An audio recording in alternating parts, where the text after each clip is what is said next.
Your brand new iPhone deserves the best protection, and the iLune 3-pack screen protector plus 3-pack camera lens protector has you covered.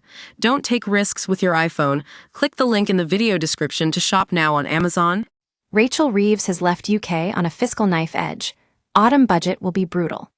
So we should be relieved that the spring statement wasn't a major fiscal event packed with tax hikes, as her autumn budget was. But that relief may prove short-lived. Despite her optimistic outlook on the UK economy, most analysts expect she'll be back for more taxes in October. That's less than 7 months away.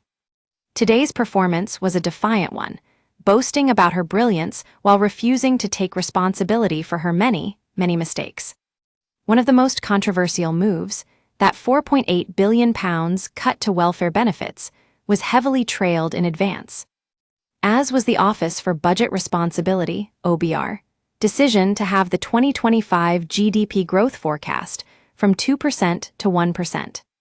No doubt these two nasties were released early to allow Reeves to relentlessly talk up her threadbare achievements, most of which won't materialize until 2029-30, if they ever do.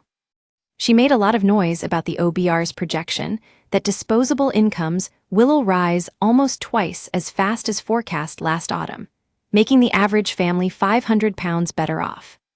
No mention, of course, that much of that will be swallowed by tax, thanks to her continued freeze on income tax thresholds. At least she didn't extend that from 2028 to 2030, as rumored, although she might in her autumn budget. Don't miss growth down, taxes up, borrowing berserk, but don't blame Rachel Reeves' latest. Reeves did nothing to soften last October's tax onslaught, dashing hopes that she might mitigate the inheritance tax, IHT, raid on businesses, farmers, and pensions. Her planned £25 billion of national insurance, NI hikes will kick in from April as planned. Profits will fall, jobs will go, businesses will shutter, but that won't stop Reeves. Happily, she didn't slash the cash ISA allowance to £4,000 as rumored, but savers shouldn't breathe a sigh of relief just yet. Reeves is now lining up a full ISA review, which means the cash ISA allowance cut could be announced in the autumn, dealing a real blow to savers.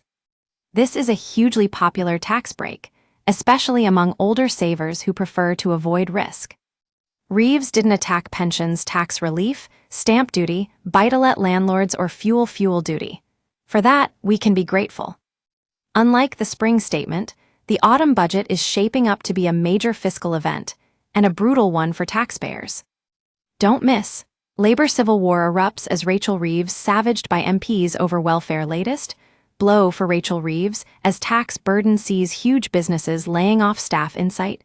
Panic as 800k Brits set to lose £4,500 a year, as Labour unveils PIP cuts reveal. We use your sign-up to provide content in ways you've consented to and to improve our understanding of you. This may include adverts from us and third parties based on our understanding. You can unsubscribe at any time. Read our privacy policy. No British government has balanced the books in 22 years. So Reeves's claim that the government will be in surplus in 2 years' time and £10 billion in the black by 2030 is completely unbelievable. Chancellors have a habit of treating projections as if they've already happened, only to ignore their targets later. The budget left her with just £9.9 billion of fiscal headroom. That's been wiped out and more. Her key promise to only borrow to invest by the end of the decade also looks shaky. She'll borrow £36.1 billion in the current tax year. That's £10 billion more than forecast last autumn.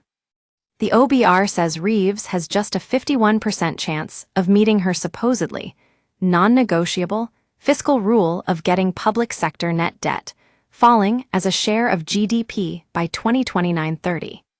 So after all the spin, the economy is right where it started, on a knife edge.